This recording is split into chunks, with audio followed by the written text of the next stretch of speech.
L'avantage de travailler dans un produit de marque Adobe faisant partie d'une famille de produits Adobe, contenant entre autres InDesign pour faire de la mise en page, Illustrator pour faire du dessin, eh bien l'intérêt de tout ça, c'est que je vais pouvoir facilement communiquer avec les autres produits de la suite. Par exemple ici, vous voyez, dans mon assiette, j'aimerais rajouter un dessin qui a été réalisé sur Illustrator. Alors cette fleur, évidemment, j'ai décidé de l'enregistrer sous le nom fleur.ai, qui est un format Illustrator.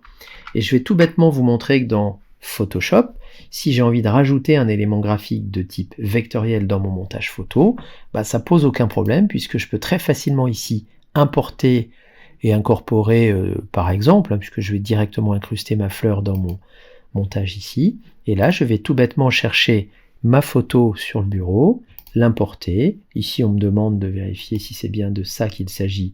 A priori, c'est le cas. Je valide. Et je n'ai plus qu'ici qu'à appuyer sur Entrée pour valider et ainsi à m'apercevoir que ma fleur a été posée directement sur mon assiette.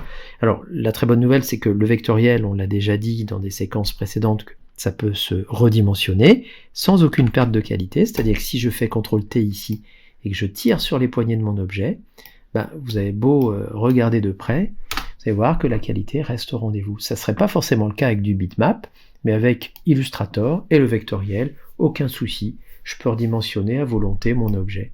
Alors comme ça a été placé sur un calque, cet élément-là, bien évidemment, je peux dupliquer ce calque-là, je peux rajouter une deuxième fleur, voyez ici, je peux utiliser la technique classique du Alt, cliquer, glisser pour générer également un autre élément. Alors vous voyez, ça consomme un peu, mais ça consomme pas énormément.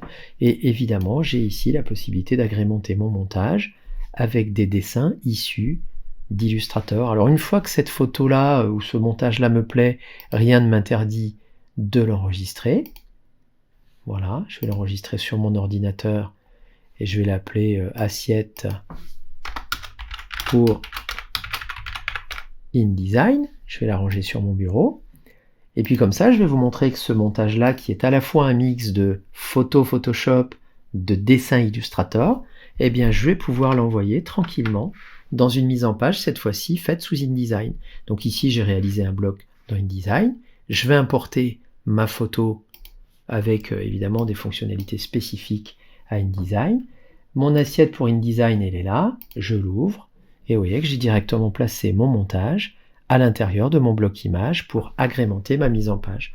Et donc à l'arrivée, on se rend compte qu'on a à la fois de la photo, du dessin vectoriel, et tout cet ensemble-là va finalement me permettre d'avoir un niveau de productivité évidemment très très efficace derrière, puisque je fais appel au meilleur de chaque produit pour fabriquer mon information avec InDesign pour la mise en page, avec Illustrator pour le dessin, et avec Photoshop pour le montage photo et le traitement de l'image.